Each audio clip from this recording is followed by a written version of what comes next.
देख सुनो, 110 वोल्ट के बारे में जो बोल रहे हैं, ये 110 वोल्ट में आदमी की मृत्यु ज्यादा चांस है कि नहीं होता।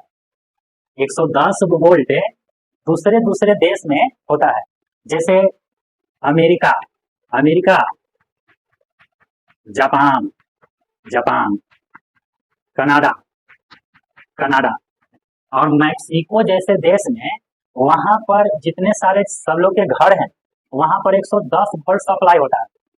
और 110 वोल्ट में ज्यादातर चांस है कि आदमी नहीं मरता है। अब वैसा कोई बीमारी रहा आदमी के साथ तो मर जाता है। हमारे भारत में 220 से 240 वोल्ट है भारत में, और आदमी को जैसे ही झटका लगेगा तो मर जाता है। यानी ये ज्यादा खतरनाक है, ये जनता के लिए सुरक्षा है।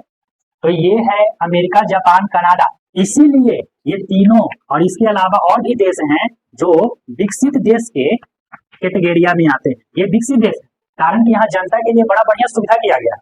हमारे भारत में भी होगा, सरकार जब ध्यान देंगे तो इस पर भी होगा, जिससे आदमी कम मरे। नहीं तो आदमी को जैसी झटका लगे तो कहानी खत्म हो जाता है। 110 वोल्ट समझ में आ रहा है, 110 वोल्ट। और यही हम लोग के भारत विकासशील, विकासशील में आता है। विकासशील देश के अंतर्गत यह है, आता है, विकासशील है। विकसित ज्यादा हो गया, वहां ज्यादा सुविधा जनता के लिए। यही नहीं, खाली यही से विकसित थोड़ी हो जाए, और भी कई कंडीशन है देश के जो कि विकसित के कैटेगरिया में लाता है, भारत नहीं है। नहीं, चलो तो ध्यान में रखोगे कि 220 से 240। अच्छा, इसको करेंगे कैसे?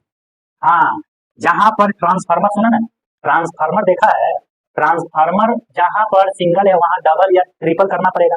जहां एक है वहां बढ़ा के 2-3 कर देंगे तो धीरे धीरे उसका पावर घटेगा और 110 वोल्ट सप्लाई होगा, जिससे आदमी को करंट मारेगा भी तो मरने का बड़ी कम चांस रहेगा कि मृत्यु होगा।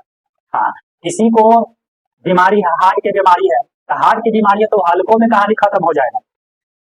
हाँ, जानवर को ये लगेगा तो मर जाता है। जानवर में थोड़ा अलग होता है, तो जानवर जो सिस्टम है इसमें कहानी खत्म। चलो ठीक है, चलो चलो हम लोग आगे बढ़ते हैं। ओके,